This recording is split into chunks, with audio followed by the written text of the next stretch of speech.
Langit sore itu berwarna kelabu, seolah ikut berkabung.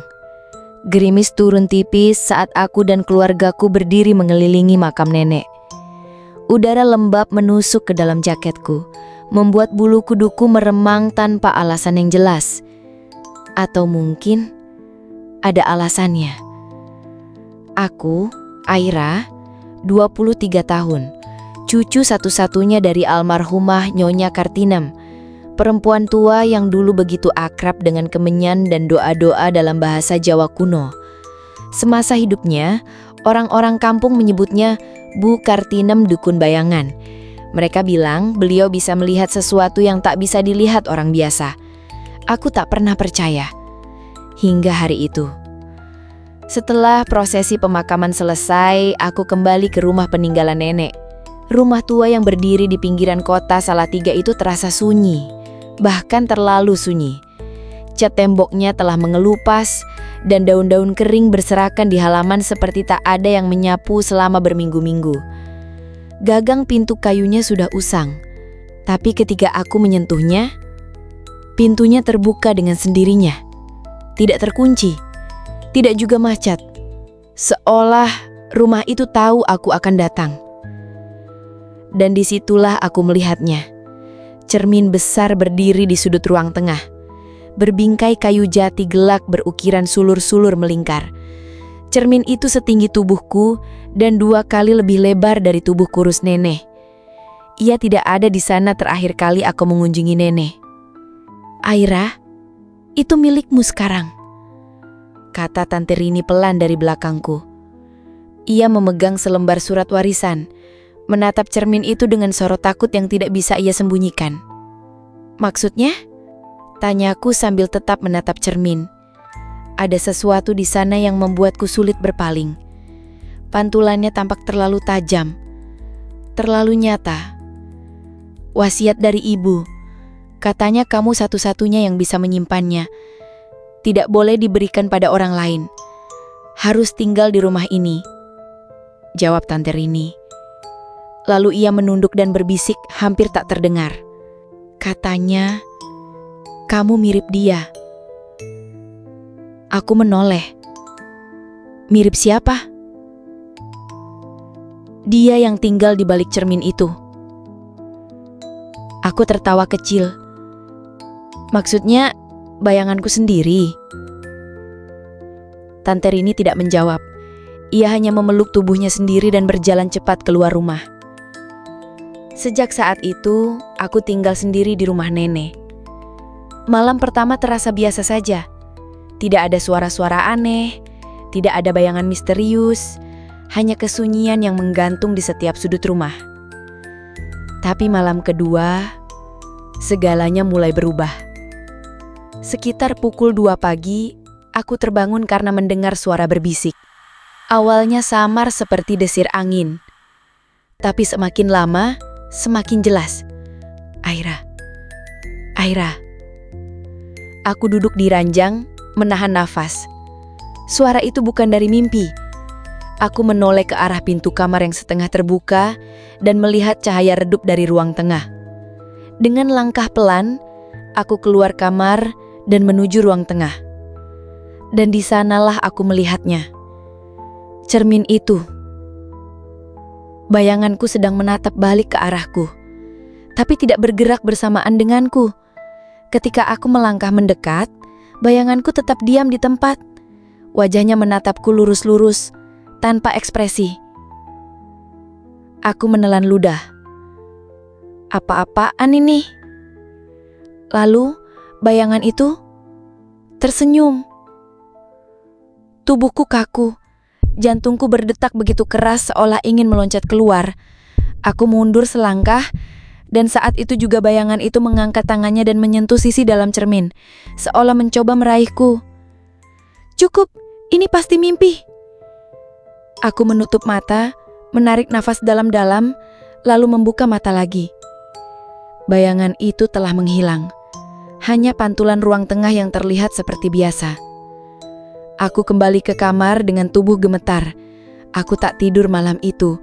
Setiap suara angin, derit nantai, atau detik jam terasa seperti teror yang menunggu untuk meloncat dari kegelapan. Keesokan paginya, aku mencoba mengabaikan semuanya. Mungkin aku terlalu lelah, mungkin hanya imajinasiku. Tapi siangnya, saat sedang menyapu ruang tengah, aku melihat sesuatu yang membuatku menjatuhkan sapu. Goresan di lantai kayu, tepat di depan cermin. Goresan kuku, panjang, dalam, dan mengarah keluar dari posisi cermin. Seperti sesuatu atau seseorang berusaha keluar dari balik sana. Aku lari keluar rumah, menahan nafas, dan langsung menelpon Tante Rini. Tapi panggilanku tak dijawab. Hanya nada sambung, lalu mati. Ku telepon lagi, dan lagi. Tidak ada jawaban. Malamnya, aku memutuskan untuk menutupi cermin itu dengan kain putih tebal. Aku bahkan menempelkan kertas doa dari kitab nenek di setiap sudutnya. Sejenak aku merasa lebih tenang. Tapi hanya sejenak. Pukul 3 pagi, terdengar suara benda jatuh dari ruang tengah. Aku membuka pintu kamar pelan, dan kulihat kain penutup cermin terletak di lantai. Kertas-kertas doa robek, berserakan, dan di depan cermin itu, berdiri sosok bayangan perempuan. Tidak memantul. Ia berdiri di dunia ini, di ruang tengah. Rambutnya panjang menutupi wajah. Gaunnya compang-camping, seolah baru keluar dari tanah. Ia perlahan menoleh ke arahku. Dan di bawah matanya yang hitam legam, ia tersenyum. Senyuman itu adalah senyumanku. Pagi setelah kejadian itu terasa seperti mimpi buruk yang masih menggantung di udara. Matahari bersinar, burung-burung berkicau, tapi rumah nenek tetap terasa dingin. Bukan dingin karena suhu, melainkan seperti hawa lain. Seperti ada yang mengawasi dari balik dinding, atau dari balik cermin itu. Aku mencoba meyakinkan diriku bahwa malam itu hanya mimpi. Tapi goresan kuku di lantai, kain penutup yang koyak, dan kertas-kertas doa yang tercabik tidak bisa disangkal. Dan perempuan itu, dengan wajahku, benar-benar berdiri di depan cermin. Aku memutuskan untuk meninggalkan rumah sebentar, menenangkan diri, mencari udara segar. Tapi setiap kali melangkah menuju pintu, aku merasa seperti ditahan. Bukan secara fisik, tapi batinku berat sekali. Seolah ada tali tak terlihat yang menarikku kembali ke tengah rumah. Akhirnya aku duduk di sofa tua, memeluk lutut dan memandangi ruang tengah. Cermin itu kembali berdiri di tempatnya. Pantulannya tenang. Tapi aku tidak mendekat. Tidak lagi. Kupandangnya foto-foto lama di dinding, mencari ketenangan dari wajah-wajah yang pernah hidup di rumah ini. Salah satunya menarik perhatianku. Foto nenek saat muda, berdiri di depan cermin yang sama. Anehnya, dalam foto itu, pantulan cermin tidak menunjukkan nenek. Kosong, hanya ruangan. Kuturunkan foto itu dan membawanya ke meja. Di balik figura, ada catatan tangan yang nyaris pudar. Dia hanya akan muncul pada darah yang sama. Jangan biarkan dia menyentuhmu. Jangan biarkan dia tertawa. Tanganku gemetar. Siapa dia yang dimaksud? Dan kenapa harus aku yang melihatnya? Aku menghabiskan hari itu mencari tahu lebih banyak tentang nenek. Kupanggil tetangga-tetangga lama, menanyai mereka tentang Bu Kartinem. Sebagian besar hanya memberikan senyum kecut dan alasan sibuk. Tapi satu orang, seorang pria tua bernama Pak Wardoyo, akhirnya membuka mulutnya. Bu Kartinem itu orang baik, tapi dia simpan sesuatu yang tidak biasa. Cermin itu dulu bukan miliknya. Aku menajamkan telinga. Bukan miliknya? Dari mana asalnya? Konon, cermin itu milik Belanda, disimpan di rumah tua zaman penjajahan. Sewaktu rumah itu terbakar, hanya cermin itu yang selamat. Nenekmu membelinya dari lelang barang antik tahun 75. Tapi sejak itu banyak yang aneh. Aneh bagaimana? Orang-orang yang melihat terlalu lama ke cermin itu jadi bukan dirinya lagi. Ada tetangga kami dulu, Mbak Sari namanya. Jadi pendiam dan sering bicara sendiri setelah menatap cermin itu. 2 minggu kemudian, hilang. Hanya ditemukan bajunya di depan cermin. Aku merasa darahku mengalir lebih dingin dari biasanya. Pak Wardoyo menggenggam tanganku. Kalau kamu lihat sesuatu di cermin itu, jangan diajak bicara, apapun yang terjadi. Aku mengangguk pelan dan berterima kasih, lalu pulang. Langit sudah mulai gelap saat aku tiba di rumah. Sesampainya di ruang tengah, aku menemukan pintu kamar terbuka padahal aku yakin telah menutupnya. Lebih buruk lagi, di dalam kamarku ada benda yang tidak pernah kumiliki. Boneka tua, terletak di atas bantal. Matanya bolong sebelah, bajunya lusuh seperti kain lap. Aku buang boneka itu ke tempat sampah di dapur, mengunci kamar, dan duduk di sofa tua, memikirkan semuanya. Rumah ini mulai mempermainkan aku. Menjelang tengah malam, aku merasa mengantuk, tapi aku terlalu takut untuk tidur di kamar. Akhirnya, aku tertidur di sofa. Aku terbangun karena mendengar suara tawaan. Bukan tawa gembira, tapi tawa pelan. Seperti mengejek. Suara perempuan. Aku tahu dari mana datangnya. Dari arah cermin. Dengan perlahan, aku memalingkan kepala. Cahaya dari bulan menyinari permukaan cermin dan di dalamnya aku melihat sosok yang sama lagi. Tapi kali ini dia tidak hanya berdiri. Dia melangkah di dalam cermin, mengitari ruangan seolah cermin itu adalah dunia miliknya. Dia menyentuh rak buku, lalu kursi, lalu berhenti tepat di belakang pantulanku. Tapi aku tahu, aku tidak berdiri di situ. Aku masih berbaring di sofa. Dia mendekat ke pantulan diriku, lalu menempelkan mulutnya ke telinga pantulan itu. Dan aku bisa mendengar bisikannya, meski tak ada suara keluar dari mulutnya. Aira, Aira, kaku akan keluar. Sudah waktunya berganti. Pantulan di cermin tiba-tiba menoleh langsung ke arahku. Aku berteriak dan jatuh dari sofa. Lampu ruang tengah menyala sendiri. Cermin tampak kosong kembali, seolah tak ada yang terjadi. Tapi aku tahu aku tidak gila. Aku tahu apa yang aku lihat. Esok paginya aku memutuskan untuk mencari tahu lebih dalam. Aku kembali membuka laci-laci lama milik nenek, mengobrak-abrik berkas-berkas dan buku-buku yang sudah berdebu. Di balik tumpukan buku tua, aku menemukan satu buku harian. Catatan tangan nenek. Hari ke-40. Dia meniru suara ibuku malam ini. Tapi dia bukan ibuku. Aku tahu karena dia tertawa saat memanggilku. Ibuku tidak pernah tertawa seperti itu. Hari ke-51. Aku menaruh cermin di ruang tengah. Dia tidak bisa keluar jika tak ada darah keturunan. Tapi aku semakin lemah. Kalau aku pergi, siapa yang akan menjaga pintunya? Hari ke-62. Aira datang ke Barin. Dia menatap cermin cukup lama.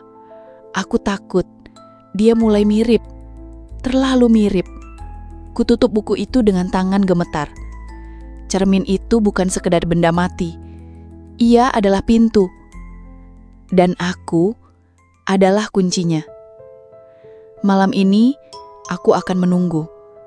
Aku akan berdiri di depan cermin dan menatapnya langsung. Aku ingin tahu, siapa dia sebenarnya? Dan apa yang dia inginkan dariku? Aku berdiri di depan cermin. Lampu sengaja kupadamkan, hanya cahaya bulan dari jendela yang menerangi ruang tengah. Rumah ini terasa seperti berhenti bernapas. Tidak ada suara jangkrik, tidak ada suara detik jam, bahkan angin pun seperti menahan diri untuk tidak meniup daun pintu.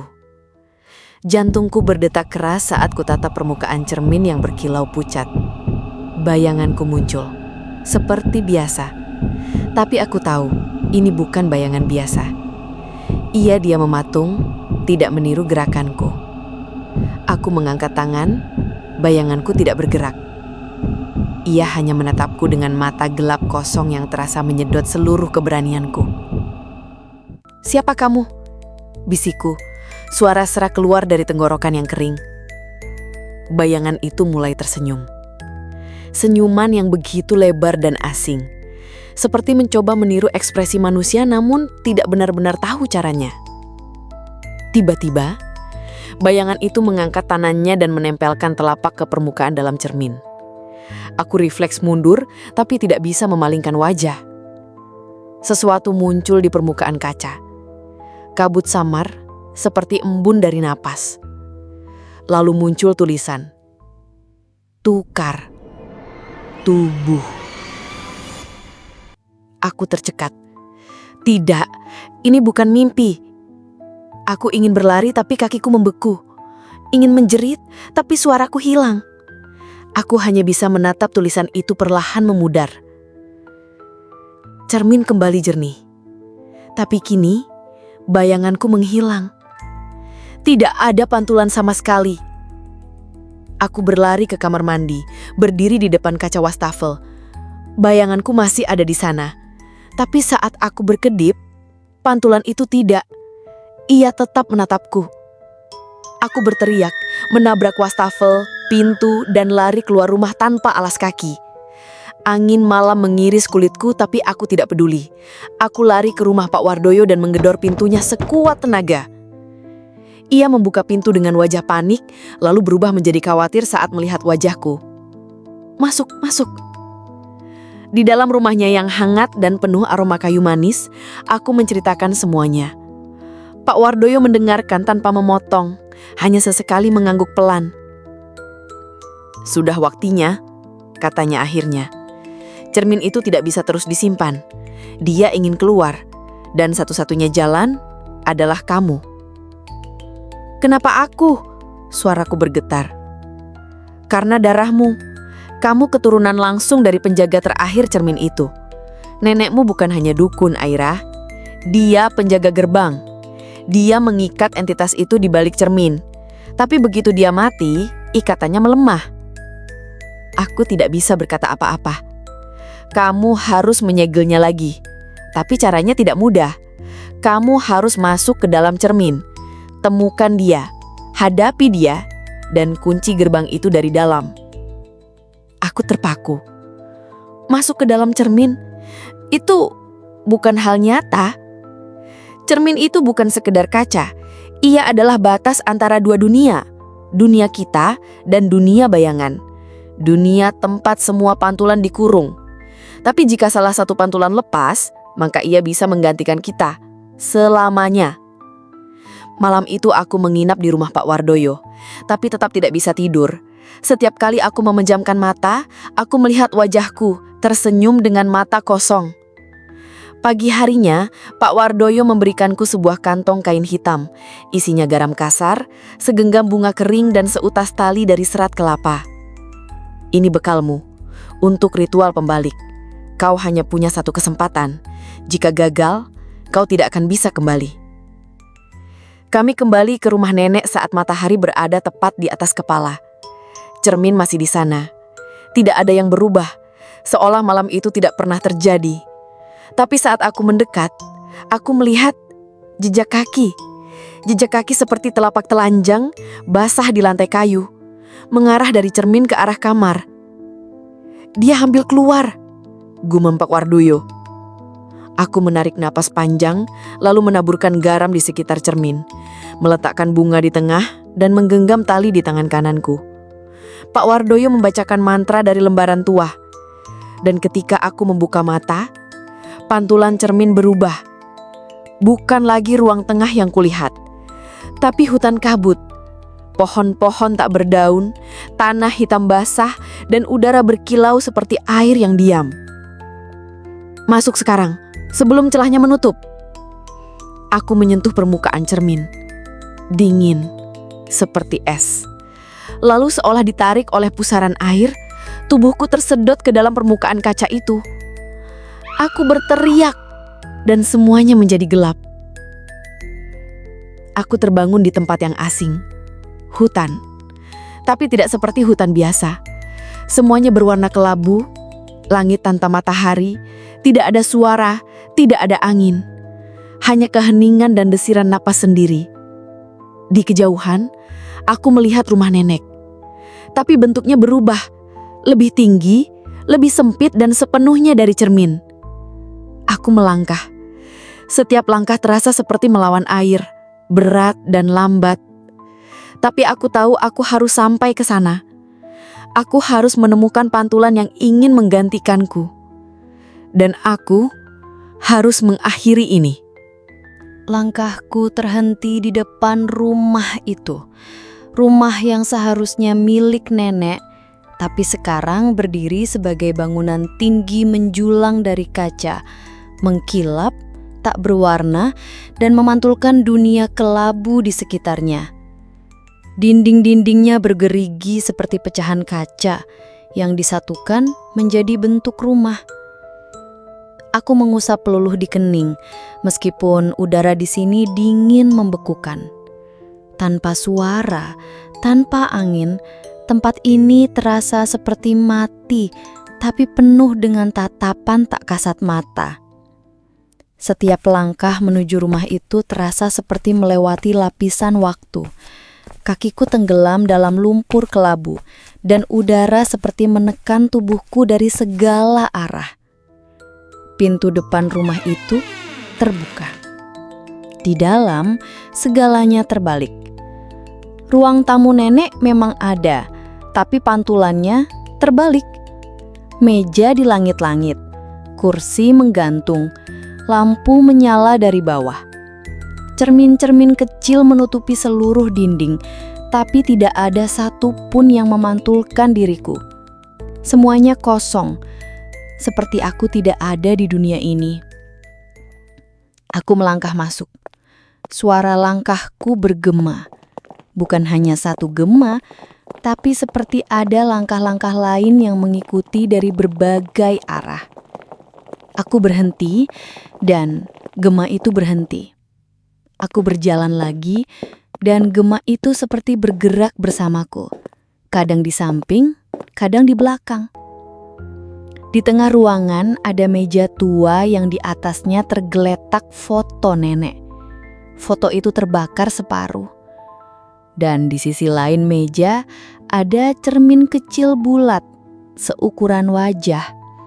Permukaannya berkabut, tapi aku tahu sesuatu sedang melihatku dari sana. Aku mendekat dan berbisik. Aku tahu kau di sini. Tunjukkan dirimu. Kabut di cermin kecil itu perlahan memudar, dan muncullah wajahku. Tapi bukan aku. Matanya kelam, wajahnya terlalu pucat, dan senyuman itu, senyuman tipis yang seperti diukir dengan pisau. Aira, suara itu seperti keluar dari dalam kepalaku. Kita akhirnya bertemu di tempat yang seharusnya menjadi milik kita bersama. Aku menatapnya tanpa gentar. Kenapa kau ingin menggantikanku? Ia menunduk lalu tertawa pelan. Karena aku pernah menjadi nyata, tapi kau dan nenekmu mengurungku di sini. Aku hanya ingin hidup, merasakan dunia, nafas, cinta, derita, semua yang manusia rasakan. Kau bukan manusia. Tapi aku bagian dari kalian, aku bayangan dari darahmu sendiri. Selama ada cermin, aku akan selalu ada. Aku mengangkat tali serat kelapa dan garam yang kubawa. Aku kesini untuk menguncimu kembali. Wajah itu berhenti tersenyum. Ia menatapku dengan amarah perlahan naik. Kau pikir itu cukup? Sudah banyak yang mencoba. Semua gagal. Nenekmu hanya memperlambatku. Kau tidak akan bisa menahan aku selamanya. Tiba-tiba, seluruh dinding rumah bergetar. Cermin-cermin kecil memancarkan cahaya silau. Dari dalamnya muncul bayangan-bayangan seperti kabut yang membentuk sosok manusia. Puluhan, ratusan. Mereka yang telah hilang karena mencoba menghentikanku, sekarang mereka adalah milikku. Aku berbalik dan berlari menaiki tangga yang menjulur ke langit-langit. Rumah ini memang membingungkan, tapi aku tahu pusat kekuatan cermin ada di ruang loteng, tempat yang dalam dunia nyata sudah lama ditutup rapat.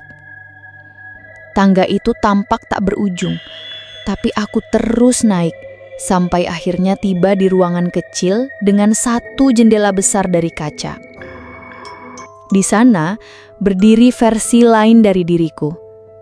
Wajahnya sempurna, bajunya seperti milikku, tapi senyumannya masih sama, palsu, jahat. Ini saatnya kita bertukar. Aira, kau tinggal di sini, aku di dunia atas, dunia yang pantas untukku. Tidak, aku katakan dengan pelan. Aku datang bukan untuk bertukar. Aku datang untuk mengakhirimu. Aku menggenggam tali, membentuk lingkaran di lantai dan menaburkan garam di sekitarnya. Lalu kutaruh bunga kering di tengah. Kau pikir ritual nenekmu akan berfungsi lagi? Aku sudah belajar, Aira. Aku bukan hanya bayangan sekarang. Aku adalah keinginanmu yang terpendam. Aku adalah rasa takutmu. Kau tidak bisa membuang aku tanpa membuang bagian dirimu sendiri. Aku berdiri di telah lingkaran, menatap langsung ke matanya. Maka aku akan membuang semuanya, termasuk rasa takutku. Aku menggigit ujung jari dan meneteskan darah ke bunga di tengah lingkaran. Dunia bergetar, bayangan-bayangan meraung. Cermin-cermin mulai pecah satu persatu. Cahaya menyilaukan memenuhi ruangan. Tidak! Jerit sosok itu sambil mencoba menerobos lingkaran garam. Tapi dia terpental, wajahnya mencair seperti lilin panas. Aku melafalkan doa yang ditulis di buku harian nenek. Kalimat demi kalimat sampai seluruh rumah bergetar hebat. Suara-suara menyatu dalam teriakan panjang. Tiba-tiba, segalanya menjadi putih. Aku terbangun di ruang tengah rumah nenek. Matahari pagi masuk dari jendela. Aku berdiri selahan. Cermin itu masih di sana, tapi retak di seluruh permukaannya. Tidak lagi memantulkan apapun. Aku menutup mata dan menangis. Bukan karena takut, tapi karena akhirnya aku kembali. Tapi sesuatu berbisik di dalam benakku. Selama ada bayangan, aku akan menunggumu. Tidak semua pantulan hilang.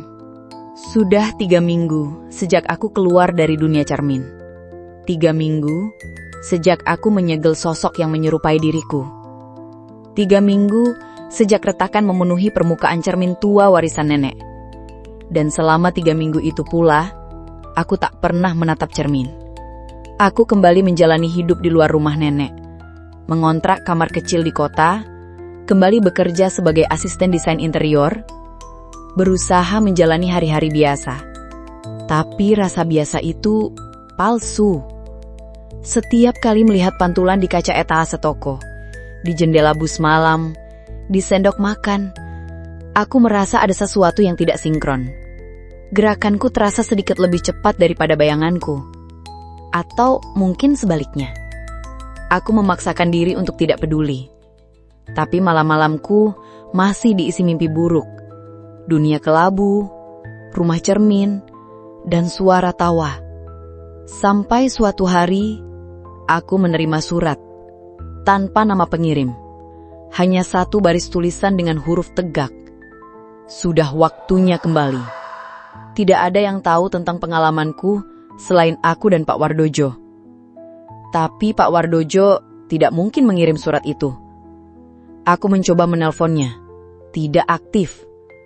Aku akhirnya kembali ke kampung. Rumahnya sudah kosong. Ditutup rapat. Tetangga bilang ia pindah ke rumah anaknya di luar kota sejak 2 minggu lalu. Tanpa pamit. Tanpa jejak. Aku berdiri di depan rumah nenek lagi. Retakan di cermin masih ada. Tapi kali ini, bukan hanya retakan yang tampak. Di sudut kanan bawah, aku melihat embun, seperti nafas dari sisi dalam. Dan aku tahu, segelnya mulai melemah. Aku membulatkan tekad. Malam itu, aku akan kembali menuntaskan semuanya. Tapi tidak seperti sebelumnya. Aku harus benar-benar menghancurkan penghubungnya. Cermin itu sendiri. Ku persiapkan segala hal. Garam, bunga kering, tali serat kelapa. Tapi kali ini ku tambahkan palu besi dan bensin. Jika perlu, rumah ini akan kubakar. Tepat pukul 2 dini hari, aku berdiri lagi di depan cermin. Rumah senyap. Lampu sengaja kumatikan. Cermin itu tampak menungguku. Retakannya seperti urat-urat yang menyebar dari titik tengah. Tapi di balik permukaannya, ada cahaya. Aku menatapnya lebih lama daripada yang seharusnya. Dan di sana, dalam kilau retakannya, aku melihat sesuatu. Bukan hanya satu diriku. Ada 3, 5, 12. Seluzin wajah Aira. Semua berdiri dalam kegelapan, saling menatap. Masing-masing dengan ekspresi berbeda. Ada yang menangis, ada yang marah, ada yang tersenyum, ada yang matanya kosong. Mereka bergerak bersamaan. Lalu perlahan, mereka menoleh padaku. Satu demi satu, mendekat ke permukaan cermin. Aku menggenggam palu erat-erat. Tapi sebelum aku menghantam kaca, suara itu muncul. Aira, kalau kau menghancurkan ini, kau menghancurkan dirimu sendiri. Suaranya keluar dari dalam cermin. Tapi bukan hanya satu suara. Ada banyak, ratusan, ribuan. Semua suaraku. Kami adalah semua kemungkinan darimu. Semua rasa sakitmu, pilihanmu, sisi gelapmu, ketakutanmu. Tanpa kami, kau kosong. Tanganku gemetar. Palu terasa berat. Tapi jika kalian keluar, aku akan kehilangan dunia ini. Tidak, kau akan mengenalinya lebih dalam. Bayangan tidak selalu berarti jahat. Kami adalah bagian dari kesadaranmu yang kau buang. Hadapi kami, terima kami. Baru kau bisa bebas. Cermin itu bersinar. Sekali lagi, aku melihat diriku. Tapi kini tidak lagi mengancam. Aku melangkah mendekat. Menyentuhnya permukaannya dengan hati-hati. Tidak tersedot, tidak tertarik. Hanya terasa dingin. Bayangan-bayangan itu berhenti. Salah satunya maju. Ia menempelkan tangannya ke dalam kaca. Tepat di tempat tanganku berada. Dan untuk pertama kalinya, pantulanku bergerak bersamaan denganku. Aku menarik nafas, lalu berbisik, "Aku tidak takut lagi padamu." Bayangan itu tersenyum. Bukan senyum mengancam, tapi lembut, seperti diriku jadip kecil. Retakan mulai menyusut. Cermin itu perlahan memudar. Bukan pecah, tapi lenyap. Seperti debu yang terurai oleh cahaya matahari. Dan untuk pertama kalinya, aku bisa melihat diriku sendiri dengan utuh. Pantulan itu adalah aku. 3 bulan kemudian, rumah nenek berubah jadi taman bacaan kecil untuk anak-anak. Cermin sudah tidak ada. Tidak ada satupun cermin di dalam bangunan itu. Hanya rak buku, meja kayu, dan senyum anak-anak yang berlarian di halaman. Kadang, saat malam datang dan bayangan muncul di dinding, aku masih merasa ada bagian dariku yang mengamati. Tapi bukan lagi dengan rasa takut, melainkan penerimaan. Karena aku tahu, bayangan bukan musuh. Hanya sisi lain dari cahaya.